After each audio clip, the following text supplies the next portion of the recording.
Louvado seja o nome de nosso Senhor Jesus Cristo. Boa noite, irmãos.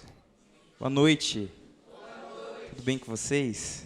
Pode se sentar quem está de pé. Quem não tem lugar aqui na frente. Tem lugar no chão também, se precisar. Acho que ninguém vai deixar de ficar sentado. É interessante, irmãos, que todas as vezes que a gente participa de um grupo de oração, uma reunião de oração, Deus, Ele sempre age como que em um ciclo. E até por isso a gente chama esse momento que a gente faz de ciclo carismático. Porque, de fato, desde o louvor, até o momento de oração, até a palavra, até a oração pós-pregação, tudo Deus vai confirmando e vai falando conosco.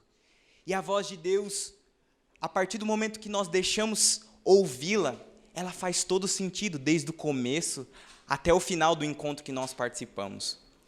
Por isso, a pregação, esse momento que nós vamos ter da palavra, ela é uma continuidade daquilo que nós já começamos a viver a partir do momento que nós entramos por essa porta. Ou melhor, a partir do momento que nós saímos das nossas casas. É interessante que aquilo que o Adam partilhava, aquilo que o Diego tocava, é aquilo que eu vou pregar para vocês, é aquilo que nós vamos partilhar nessa noite. Então, se alegre por isso, irmão, porque Deus, Ele vai encontrando as brechas dos nossos corações e vai entrando e vai adentrando, e quando a gente vê, já não tem mais jeito de deixar Ele de lado. Aí é só se entregar, e aí deixar Deus tocar o barco. Me apresentar para vocês, falaram que eu chamo Vitinho, né? Esse é o nome comum que o pessoal me chama, mas meu nome é Vitor. Vitinho pode me chamar também, não liga, não tem problema. Tenho 21 anos, faço parte do grupo de oração Nossa Senhora do Monte Serrate. Todo mundo sabe onde é que é. Quem não sabe, é ali perto do centro de Cotia. Não sei se tem algum irmão aqui, além da região Cotia. Nesse momento, estou num período de estudo, então estou um pouco longe do meu grupo de oração, mas sempre que dá, eu vou para o meu grupo de oração, porque lá é o meu lugar. E é uma alegria para mim estar aqui partilhando a palavra de Deus com vocês, porque, afinal, eu estou entre amigos. É uma alegria revê-los, muitas pessoas que eu não via há muito tempo. Muito bom ver vocês, é muito bom partilhar a palavra com vocês. Não sei se a responsabilidade aumenta ou se diminui, mas é uma alegria, irmãos, porque eu me sinto em casa aqui é minha família. Então, acho que vai ser muito mais natural essa pregação e, enfim, eu estou falando com amigos. Para isso, eu queria que você pegasse a Bíblia para nós começarmos. Lá no Salmo 23.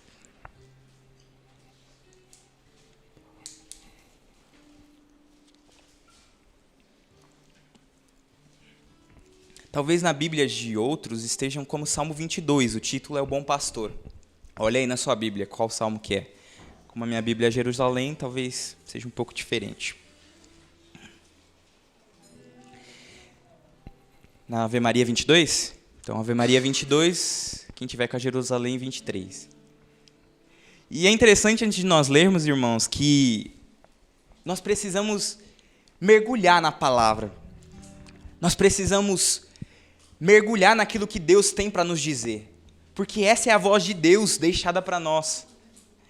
E é interessante que a gente vê as crianças correndo aqui, sendo elas mesmas. A gente tem que ser como criança quando a gente vai ler a palavra, né? Porque a gente sempre fala, qual que é o diferencial de uma criança, né? O que a criança tem? E por que Cristo fala que nós devemos ser como as crianças, né? Alguns falam por causa da pureza. Sim, as crianças são puras, são inocentes. Mas tem algo que muitas vezes a gente não percebe que há nas crianças que a gente perde. E é algo chamado imaginação. E todas as vezes que a gente lê a palavra, a gente tem que ser capaz de ir lá naquela cena, imaginar o que está acontecendo, mergulhar na palavra e deixar a palavra se revelar para nós. Porque às vezes a gente lê só no superficial e às vezes a palavra não faz nenhum sentido. Mas quando a gente deixa a palavra cair no mais íntimo do nosso coração, sabe? Tem a capacidade de imaginar, de trabalhar essa área da nossa mente. Deus fala, irmãos.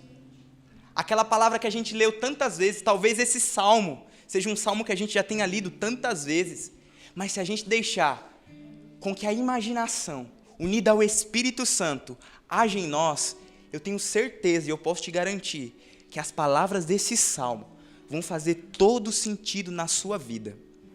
Então, sabe o que eu quero te convidar antes da gente ler? Abra o seu coração, mas abra também a sua imaginação para poder mergulhar na palavra. Amém? Vamos ler? A palavra diz assim, lá no início, Salmo Bom Pastor, diz assim: Yahvé é o meu pastor, nada me falta. Em verdes pastagens me faz repousar, para as águas tranquilas me conduz e restaura as minhas forças. Ele me guia por caminhos justos, por causa de seu nome.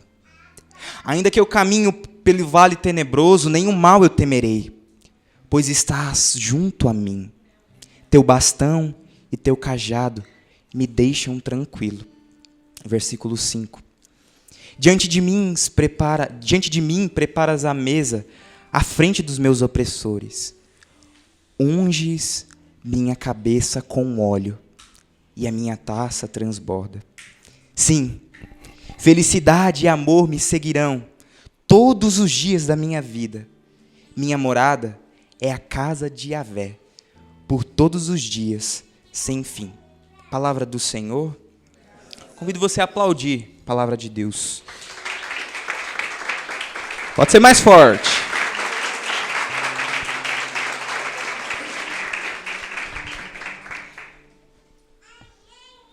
Nesse salmo, quando Davi escreve, é bonito de ler, porque Davi ele se coloca na condição de uma ovelha, não sei se você percebeu. E por isso o título do salmo é o Bom Pastor. E talvez seja simples pensar, nós somos a ovelha, quem é Cristo? Pastor, óbvio de se pensar. Mas é interessante pensar nessa relação de ovelha e de pastor, porque ela tem tudo a ver com as nossas características como homens. Porque eu não sei se você já parou para pensar, mas a ovelha é um dos poucos animais que não tem conteúdo físico para se defender. Ou seja, diferente de um tigre, por exemplo, que tem as suas garras, a sua boca para poder se defender, a ovelha não tem características para se defender. Ou seja, ela não tem nenhum dente afiado, não tem grandes garras, não tem, sei lá, um rabo igual aqueles bichos que a gente vê aqui em Cotia lá, aqueles largatão que dá uma rabada no povo, que é uma forma de se defender. A ovelha, ela não tem nada que faça com que ela se defenda. E nós somos como ovelha, porque nós temos essa característica. Por si só, nós somos frágeis. Por si só, você que está sentado aí, eu que estou aqui falando, o Diego que está aqui tocando, e qualquer pessoa que viva nesse mundo, nós somos frágeis. Já parou para pensar que se você pegar uma gripe, você pode depois desenvolver pneumonia, e depois a pneumonia pode piorar e você pode morrer por causa de uma gripe? Parece algo meio esquisito de se falar, mas é verdade. Porque nós somos seres frágeis. E quando Davi fala que o Senhor é o meu pastor e se coloca na condição de ovelha, isso é demais. Isso faz todo sentido. Porque a ovelha sou eu, a ovelha é você, porque nós somos frágeis. E qual é a única defesa da ovelha? O pastor. Ela não pode se defender por conta própria. Ela não pode querer ser valente diante das adversidades do mundo por si só. Ela não pode por si só dizer, vem em mim aqui, lobo, vem em mim que eu dou conta de você. Não, ela não pode porque ela é frágil. E por isso que existe o papel do pastor, porque ele defende a ovelha. E é por isso que o pastor é Cristo, e é por isso que a ovelha somos nós. E é por isso que eu preciso te dizer, se você se sente frágil, se você se sente machucado, se você se sente sem forças e sem condição de se defender por si próprio, é normal, irmão. É normal porque existe um pastor que nos conduz. E esse pastor está aqui em nosso meio, porque onde 2 ou mais estão reunidos, ali o Senhor está no nosso meio. o Senhor é o nosso pastor. E essa palavra é uma palavra muito bonita, porque ali no versículo 5b, no segundo parágrafo, Davi vai falar que o Senhor unge a minha cabeça com óleo. E esse trecho é carregado de um mistério, de um significado muito grande. E por isso que eu disse para você que nós devemos imaginar aquilo que a palavra nos traz e mergulhar na palavra, garimpar a palavra. Já viu como o ouro é extraído? Já parou para pensar nisso? Como que o ouro é extraído? Como é que o ouro é extraído, irmãos? Ninguém nunca viu uma reportagem aí, um Globo Repórter, sexta-feira à noite, assim? Ninguém nunca viu? Globo não assiste Globo não. Não assiste Globo, tem outros canais melhores. Mas nunca viu? Discover, History, só os nomes em inglês. Já viu? O que é preciso para encontrar um ouro? Garimpar. Porque o ouro está onde? Está debaixo. Você precisa tirar a lama. Você precisa ali garimpar. Você precisa ter esforço. A palavra é o ouro para nós. Nós devemos fazer o que então para encontrar a riqueza da palavra? Garimpar, buscar, tirar a lama, tirar o véu e encontrar aquilo que a palavra quer nos revelar. E o que essa palavra, esse trecho nos revela? Naquela época, os pastores conduziam grandes rebanhos. E eles não tinham muitos recursos. E no verão, era muito comum os rebanhos serem atacados por grandes nuvens de insetos, de moscas e de todos os tipos de animais pequenos que haviam lá naquela região. E aqueles animais incomodavam as ovelhas. Incomodavam elas. E nas feridas daquelas ovelhas, eles depositavam seus ovos. E ali formava aquilo que quem é do interior sabe, né, Douglas? Bicheira nos animais, né? Forma bicheira. E aí a bicheira aumenta, fica uma ferida muito grande. E acontecia isso naquelas ovelhas. E elas ficavam tão desesperadas, porque aquela ferida ia aumentando. E geralmente as abelhas, as moscas, os insetos colocavam seus ovos na região do rosto, que é a região mais frágil da ovelha. E a ovelha, para tentar se livrar daquilo, porque ela não tinha mão, ela não tem mão, uma ovelha, né? Ela tem pata, não tem como ela pegar a pata e coçar igual o cachorro. O que a ovelha fazia? Batia a cabeça na rocha, batia a cabeça na pedra. E na medida com que aquela ferida ia aumentando, na medida que a dor ia aumentando, ela ia batendo mais forte, mais forte, mais forte. E acontece que de tanto bater, muitas vezes, a cabeça da ovelha rachava, porque ela batia com tanta violência, por aquilo que incomodava ela, que ela tentava se livrar e então morria. E o pastor, como forma de cuidado com as suas ovelhas, ele pegava o óleo que era usado para muitas coisas, e ele derramava sobre a fronte da ovelha, sobre o rosto, para que os insetos ali não pousassem, para que ali não houvesse ferida, e para que ela não precisasse ficar batendo a cabeça na rocha e então morrer. O pastor, Cristo, Jesus, faz a mesma coisa conosco hoje. Cristo, ele derrama o óleo sobre nossas cabeças, sobre as nossas frontes. Ele derrama o óleo sobre os nossos pensamentos. Sabe aquilo que te incomoda? Sabe aquilo que te rouba a paz? Sabe aquela dúvida que foi partilhada no momento de oração? Sabe o que pode sanar tudo isso? O óleo do Senhor. E deixa eu te contar uma coisa.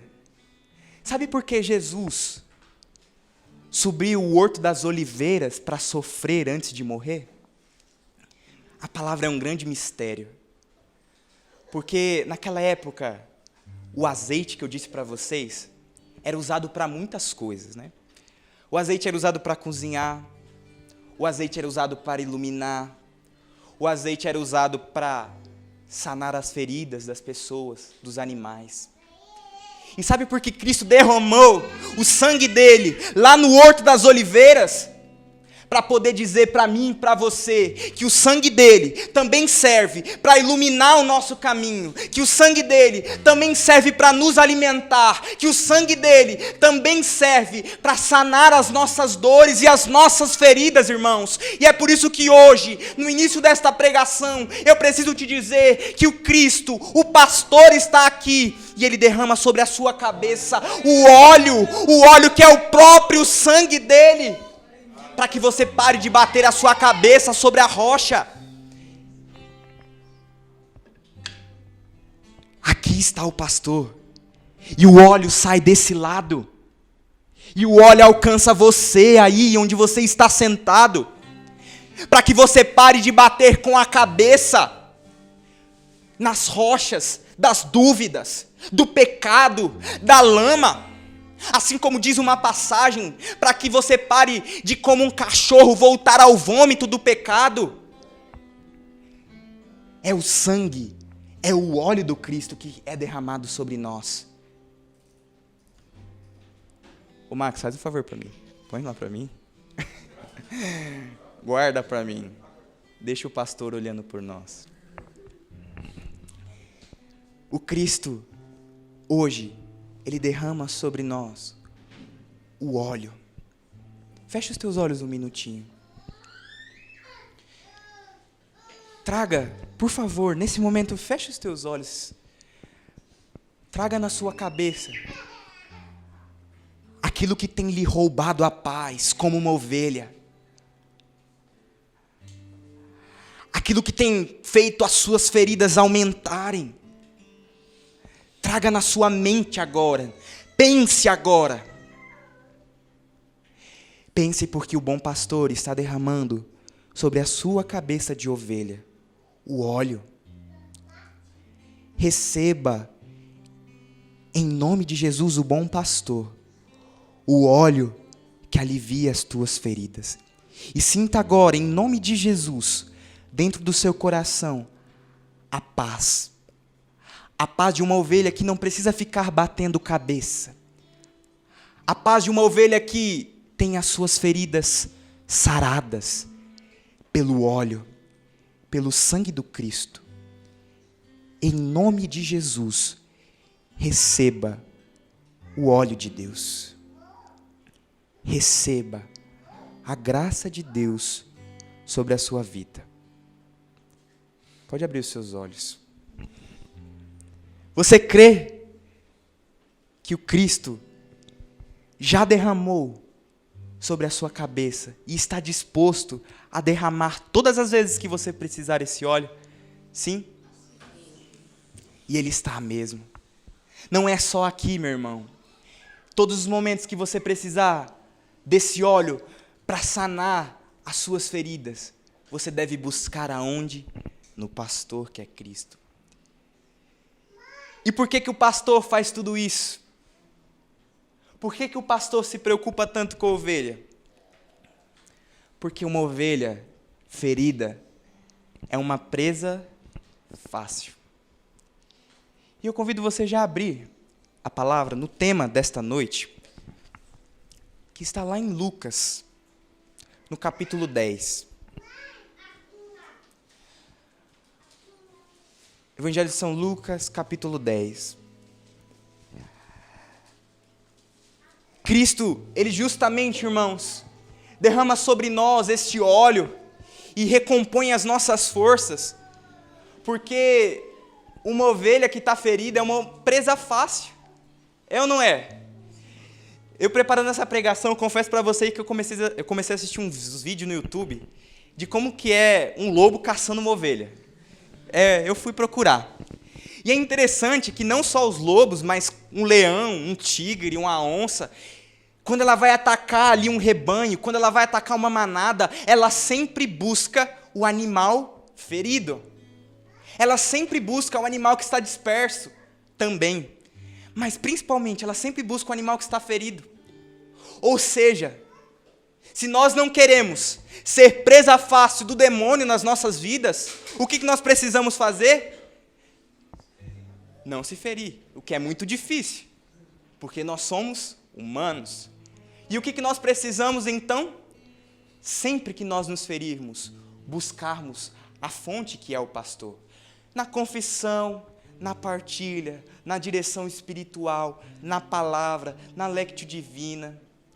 Mas também há outro fato interessante, de que eu já disse para vocês, mas eu vou repetir, que além da ovelha ferida ser a presa fácil, há outro tipo de presa fácil para o lobo. Sabe qual que é? A ovelha que está desgarrada. Também se torna uma presa muito fácil. Por que se torna uma presa fácil? Porque quando a manada, o rebanho, está junto, eles são mais fortes. O lobo, mesmo tendo um porte físico muito maior, ele não tem capacidade de adentrar aquele rebanho. Mas quando uma ovelha se desgarra, é muito mais fácil para ele. E o que nós precisamos entender, meu irmão? Preste atenção aqui, se eu te dizer uma coisa. Nós não podemos ser ovelhas desgarradas. Sabe, o que faz com que a gente tenha êxito na nossa vida espiritual, o que faz com que a gente tenha êxito na busca da santidade, quando a gente está aqui. Olha para a pessoa que está do seu lado. Só olha para ela, não precisa falar nada. Está vendo essa pessoa aí? Ela é uma ovelha como você. E se você sai fora desse rebanho e foge dessas pessoas, se torna uma ovelha desgarrada, você se torna uma presa fácil. É por isso que eu disse que aqui eu me sinto em casa e me sinto em família. Porque a vida em comunidade, irmãos, a vida entre irmãos, dá força para a gente enfrentar o mundo. Como diz a música, dá coragem para enfrentar o mundo, descobrir que sem ti sou covarde, dependo de ti. Ou seja, a vida em comunidade dá força para que a gente caminhe a via da santidade. É por isso que você precisa dos seus irmãos. Amém? Mesmo que ele seja muito bonitinho, ou muito feinho, ou muito chatinho, esse abençoado aí do seu lado, você precisa dele. É o que está tendo. Amém? Vamos ler lá, Evangelho de São Lucas, capítulo 10. Missão dos 72 discípulos. Versículo 1 diz assim: Depois disso, o Senhor designou outros 72 e os enviou 2 a 2 à sua frente. Toda a cidade e lugar aonde próprio ele devia ir. E disse-lhes: A colheita é grande, mas os operários são poucos. Pedi, pois, ao Senhor da colheita que envie operários para a sua colheita. Ide, eis que eu vos envio como cordeiros entre lobos. Mais uma vez o versículo 3. Ide, eis que vos envio como cordeiros entre lobos. Palavra da salvação. Já entendeu, né? Porque eu comecei falando de ovelha e de pastor. Havia mais um protagonista nessa história. Quem que é o protagonista que estava faltando? Alguém me ajuda? Eu falei que eu precisava que vocês fossem imaginativos, irmãos. Precisava da mente de vocês. Qual que é o outro componente que está faltando? Já tem o pastor, já tem a ovelha. Quem que está faltando nessa versículo 3 aqui, irmãos? O lobo, irmãos. 3 porquinhos, pensa aí. Brincadeira, né? 3 porquinhos não é a palavra. Mas estava faltando o lobo. E é interessante que essa didática, ela é usada desde o Antigo Testamento, a gente viu lá no Salmo, até Jesus. E posteriormente, sempre figurando a ovelha como nós, o pastor como Cristo, e o lobo seria quem? Demônio. E é interessante que Cristo diz que nos envia em meio aos lobos. Mas nós começamos com esse Salmo 23 com um grande propósito. Porque sempre que Cristo envia uma pessoa, antes de enviá-la, Ele dá a graça necessária para essa pessoa. No próprio livro de São Lucas, há uma passagem muito conhecida por nós, do paralítico, já ouviu falar? Jesus está caminhando e de repente ele se encontra com um paralítico. E quando ele olha para aquele paralítico, ele diz duas palavras muito importantes. Quais são?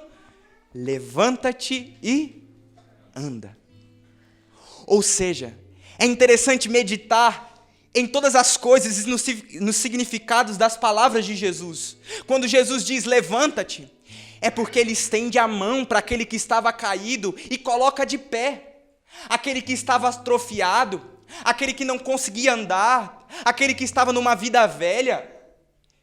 Mas Jesus não somente levanta ele. O que Jesus faz depois? A mesma mão que levantou aquele homem, apontou e disse, anda. E a mesma coisa Jesus faz conosco.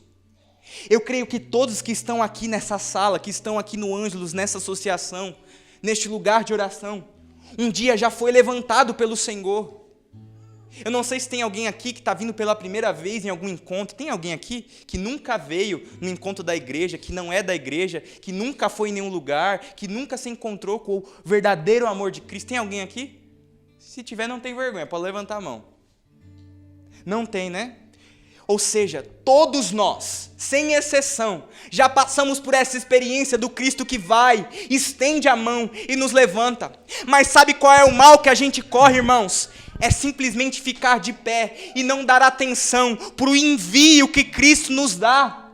Porque Ele diz para nós, levanta-te e anda. Há muitos que escutam o levanta-te, chega na hora do anda, tapa os ouvidos e finge que não é com Ele. Quando Jesus pede algo da pessoa, a pessoa não está nem aí para o Cristo que clama, que deseja, que se faz precisar, porque no fundo Cristo não precisa de nós. Mas Ele eita, me fugiu a palavra agora, como é que eu falo? Designa, olha que palavra bonita. Ele designa para nós, todos, uma missão. E a gente tem que corresponder a isso. Nós somos chamados a assumir uma missão, irmão. Nós não podemos ficar indiferentes ao chamado do Cristo. Nós não podemos simplesmente querer beber da fonte e não querer oferecer ao Cristo e oferecer aos outros aquilo que nós experimentamos. É egoísmo demais da nossa parte parar no amor e não levá-lo além de nós. E é isso que acontece com muitos irmãos. Bebem da graça, seguram a mão do Cristo, se levantam, mas não têm coragem de caminhar por Cristo, de assumir a missão.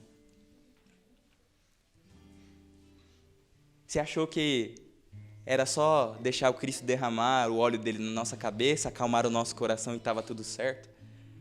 Não, irmão. Não para por aí.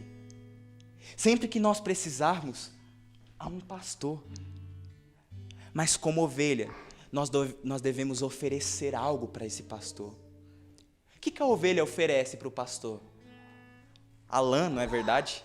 Ela não doa parte do seu corpo para o pastor. Não é verdade? Não é assim? Assim deve ser conosco. Nós devemos dar parte de nós, ou melhor, nós devemos dar tudo de nós para o pastor que é Jesus. Nós não podemos ficar com nada. Nós devemos assumir os nossos postos, irmãos. Nós devemos parar de brincar com o evangelho e de achar que eu posso simplesmente ficar bebendo da fonte, ficar bebendo e não corresponder ao chamado que Cristo nos faz, irmãos. Seja qualquer que for.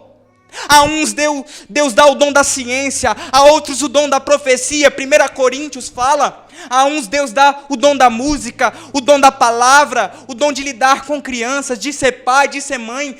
Mas todos têm um chamado e nós precisamos assumi-los, irmãos. E talvez você pense assim, poxa, mas os tempos não são fáceis. É difícil assumir o chamado. É difícil assumir o envio que Cristo nos dá, porque a gente vive numa sociedade muito anticristã, muito anticatólica. muito erotizada, numa civilização que já não crê mais no Cristo, que já não acredita mais na boa nova, como é que eu posso assumir a missão em meio a esse caos? Como é? Irmãos, nunca foi fácil. Nunca foi fácil assumir o Evangelho. Nunca foi fácil assumir a postura real de ovelha, que ao mesmo tempo que é curada, também se doa por Jesus. Nunca foi fácil. Às vezes a gente cai no engano de falar e repetir, mas a gente vive tempos muito difíceis, a gente vive tempos em que as pessoas, zombam dos cristãos, degolam os cristãos lá no Oriente Médio. Irmão, isso é comum diante de todo o tempo, se nós formos analisarmos. Quantos já morreram por Jesus? Quantos ao longo da igreja, ao longo da história, entregaram a sua vida por Jesus? Quantos homens lá no início, lá nos primeiros séculos, entravam naquelas arenas e ali eram colocados leões e aqueles homens morriam martirizados? Quantos? Quantas mulheres, ao longo dos tempos, doaram a sua vida, o seu serviço? Algumas semanas atrás, a gente acabou de canonizar uma que doou a sua vida, o seu serviço, a sua castidade. Quantas mulheres doaram a sua castidade ao longo dos séculos? As virgens. Quantos homens doaram o seu conhecimento? Os doutores. Ou seja, seria muita hipocrisia da nossa parte dizer que os tempos são difíceis, dizer que não há como levar o Evangelho, de não há como assumir o Evangelho. Seria muita hipocrisia nossa dizer isso, porque afinal nunca foi fácil, meu irmão, e nunca será fácil. Mas tem uma coisa, meu irmão. O esforço desses homens, a doação dessas mulheres, o sangue derramado, não pode ter sido em vão, irmãos. O esforço dos santos não pode ter sido em vão. Eles não podem ter derramado teu sangue. Eles não podem ter doado a nossa vida em vão. Isso tem que continuar conosco. Nós somos os protagonistas de hoje. Nós somos os santos de hoje. Ainda que nós ainda não sejamos, nós somos os santos de hoje.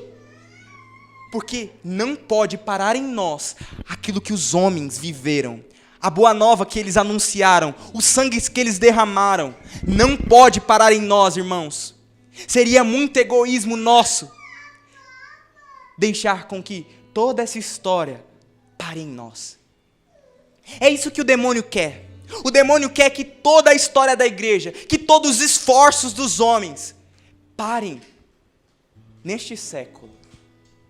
O demônio tenta de toda maneira destruir, através de teologias erradas, através de ideologias, através de pessoas que assassinam os cristãos. E o Papa Bento diz algo muito interessante, o Papa Bento XVI. As pessoas de hoje, os cristãos de hoje, são martirizados através do escárnio. Não é verdade? Quantas vezes as pessoas nos escarnecem, dão risada de nós porque nós somos cristãos, porque nós não compactuamos com as ideias deles, não é verdade? Pensa aí no seu trabalho, pensa aí na sua faculdade, na sua escola, no seu ambiente familiar. Tenho certeza absoluta que se você se esforça por corresponder ao Evangelho, alguma vez você já foi escarnecido.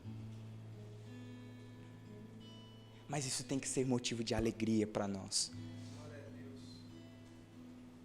Isso tem que ser motivo de muita alegria. Porque quando nós começamos a viver isso, nós estamos no caminho certo. Deus hoje, meu irmão, dá para todos nós que estamos aqui, ainda que nós já tenhamos uma missão.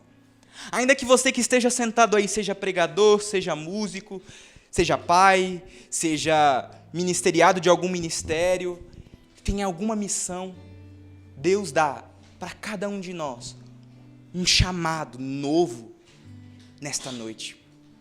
Não porque nós somos merecedores, mas o porquê está escrito aqui no versículo 2.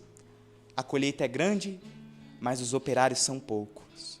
Pedi, pois, ao Senhor da colheita que envie operários para a sua colheita. E Ele envia. E sabe onde estão esses operários? Dá uma olhadinha aí para essa sala. Olha para as pessoas que estão aqui. Aqui estão os operários da messe de Jesus. Não pode parar em nós, irmãos. É tempo de crescer. É tempo de assumir responsabilidades. É tempo de assumir aquilo que Cristo quer de nós. É tempo de oferecer ao pastor a nossa vida, parte de nós, e não só querer beber da fonte. Esse é o chamado de Cristo para nós nessa noite. E por que é preciso crescer, irmão? Porque uma criança, ela não é enviada para a guerra. Uma criança, ela não é enviada para o combate. Uma criança não empunha espada, não luta pelo evangelho. É preciso crescer. Talvez você pergunte assim, tá, Vitor, mas existiram crianças que foram santas. Eu sei. Santa Jacinta, São Francisco. Quem que é padroeiro dos coroinhas? São Tarcísio. Santa Maria Gorete. Tem tantos outros. Ou seja, quando eu falo que nós precisamos crescer, não é que nós devemos crescer de estatura e que as crianças não podem ser santas. Tá aí os exemplos. Mas quando eu digo que uma criança não é chamada à batalha, não pode assumir a missão, é do ponto de vista espiritual. Porque se você olharem para essas crianças que nós falamos aqui, todas elas foram grandes na vida espiritual, ainda que muito novas. Todas elas amadureceram muito rápido. Eu não sei se é São Domingos Sávio, mas ele diz que algum deles que foi criança, ele diz, eu prefiro morrer do que pecar. Olha a profundidade da frase de uma criança. Embora naquele corpo habitasse uma criança, a alma dela era grande, era magnânima. Nós precisamos também crescer, irmãos. Nós precisamos também amadurecer. Chega de ser criança, chega de não corresponder ao chamado de Jesus. Nós precisamos assumir os nossos postos. Nós precisamos começar a assumir as responsabilidades que o Senhor nos dá, onde quer que seja, da maneira que seja. Está na hora, meu irmão. Está na hora de você procurar uma faculdade. Não só porque você está ficando velho, porque seus pais ficam no seu pé. Está na hora de você estudar, está na hora de você estudar. Não.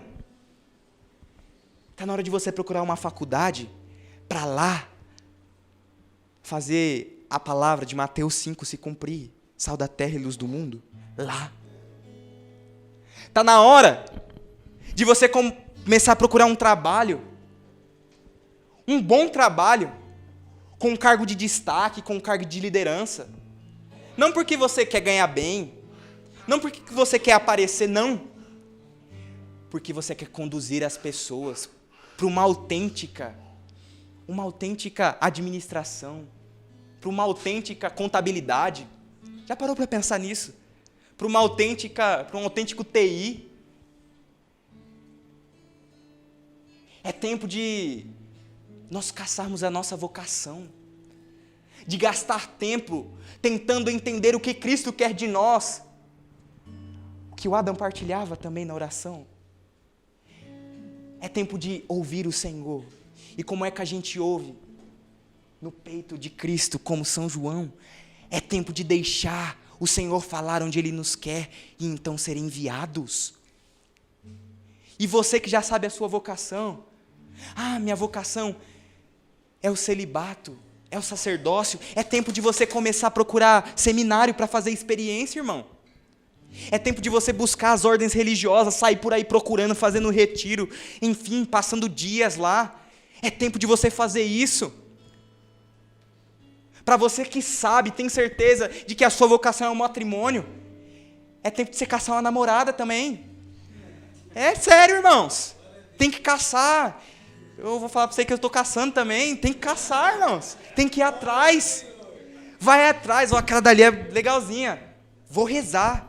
Senhor, qual que é a sua vontade? Assume seu papel, irmão. Até nisso. A gente tem que assumir as responsabilidades que o Senhor nos dá. Irmãos, é difícil. Dói assumir as responsabilidades. Fazem 2 anos que eu estou lá na minha faculdade. 2 anos que eu estou relativamente longe do meu grupo de oração. E dói. Dói porque é como se eu tivesse sede e não tivesse onde me saciar.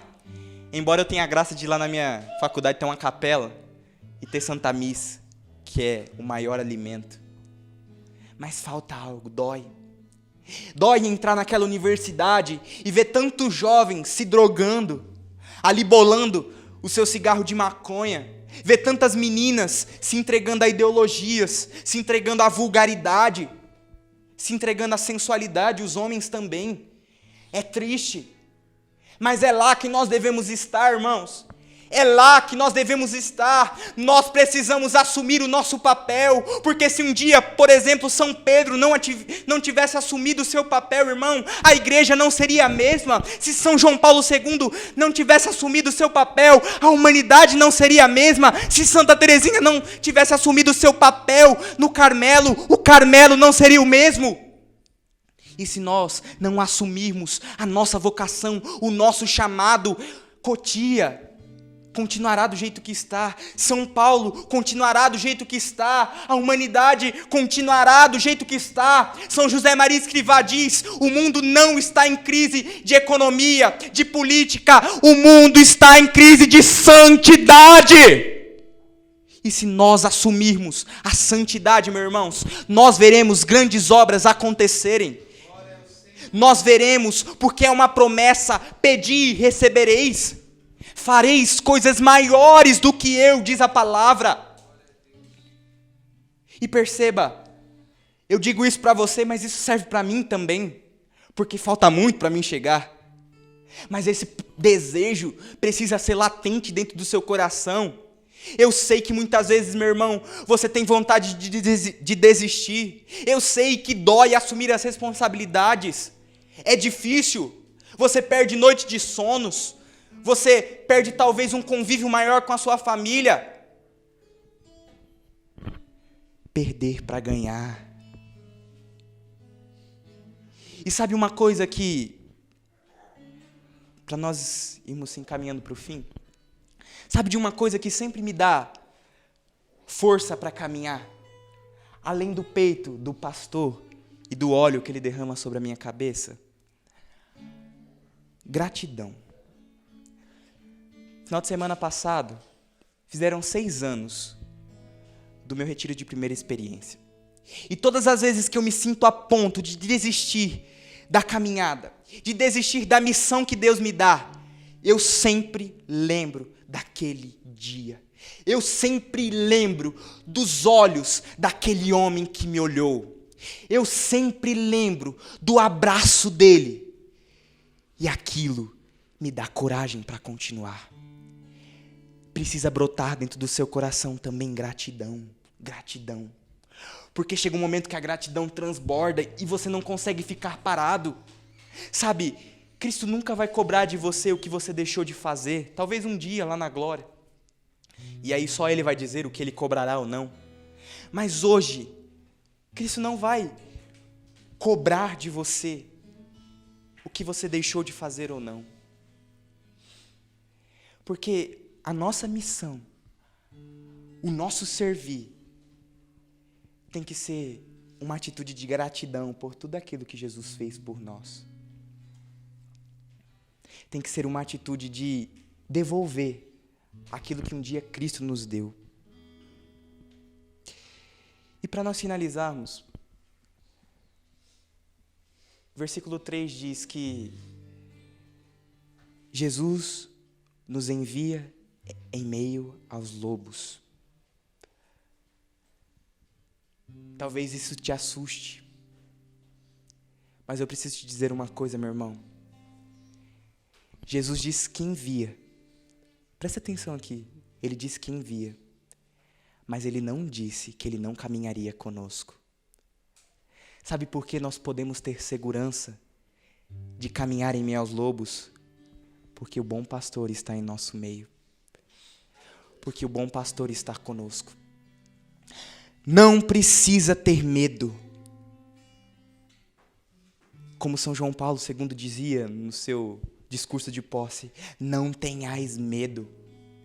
Jovem, não tenha medo de assumir a sua vocação. Não tenha medo de assumir o seu papel na sociedade. Não tenha medo de assumir a sua postura. Não tenha medo de denunciar o pecado. E quando eu digo denunciar, não é acusar, não é apontar o dedo para a cara do outro, mas não tenha medo de denunciar o pecado dos outros. Não tenha medo de denunciar o pecado da humanidade. Não tenha medo de nadar contra a maré. Porque, aliás, só aquilo que está vivo nada contra a maré. Se você está sendo levado contra a maré, é sinal que você já está morto há muito tempo. Esteja vivo. Nade contra a maré. Não tenha medo de assumir. Não tenha medo de assumir o mandato que Jesus nos dá.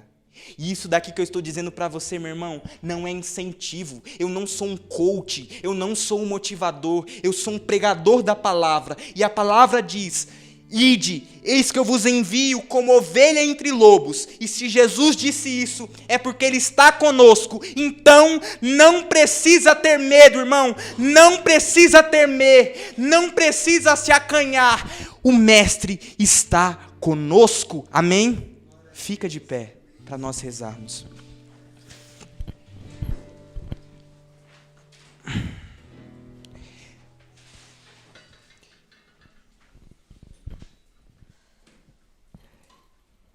No momento da oração que nós rezávamos, e quando eu cheguei, Jesus me dava uma emoção no coração.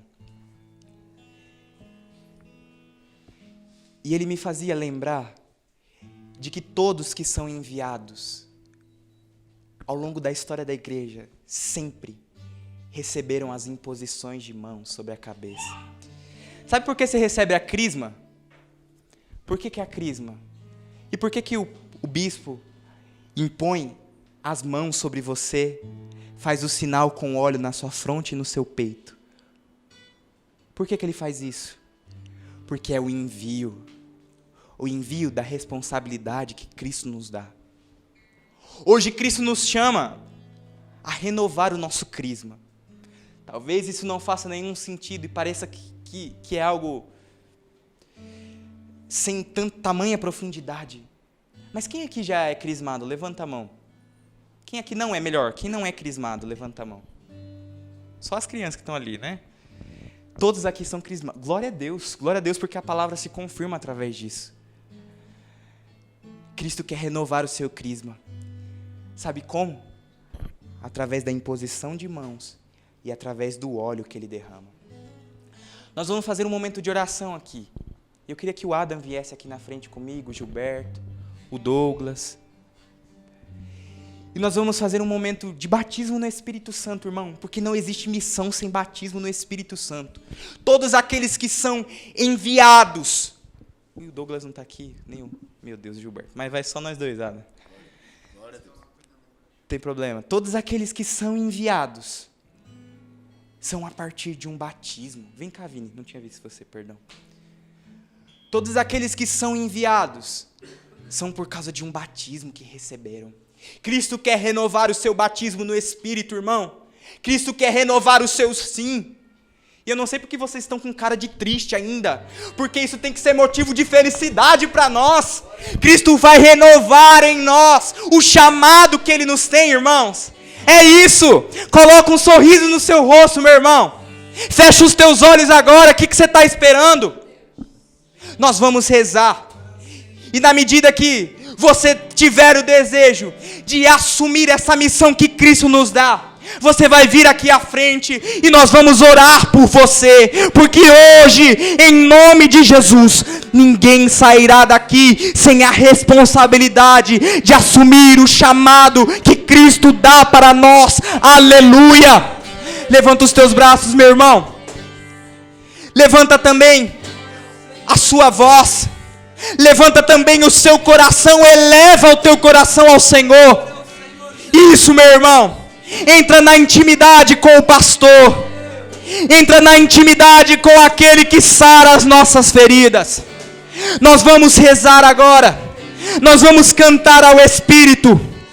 E na medida que você for sentindo essa liberdade, venha, meu irmão. Venha, porque nós vamos orar por você. Porque Cristo quer renovar o chamado que Ele tem na sua vida, meu irmão. Ele quer renovar o primeiro amor na sua vida. O amor que te leva a ir. O amor que te envia. Vem, Espírito Santo. Solta a sua voz, irmão. Clama o Espírito Santo. Isso. Clama o Espírito de Deus. Ainda que te falte as palavras. Todos que estão aqui, ninguém pode ficar indiferente à graça. Levanta os teus braços, eleva a tua voz, igreja. Peça ao Espírito. Vem, Santo Espírito, sobre nós. Aqui estamos, Senhor, os teus filhos. Aqui estamos, Senhor. Aqui estamos desejosos do teu envio, Senhor. Levanta-nos nesta noite, mas também nos conduz. Aponta-nos para nós o caminho, aponta-nos para nós a direção. Vem, Espírito de Deus.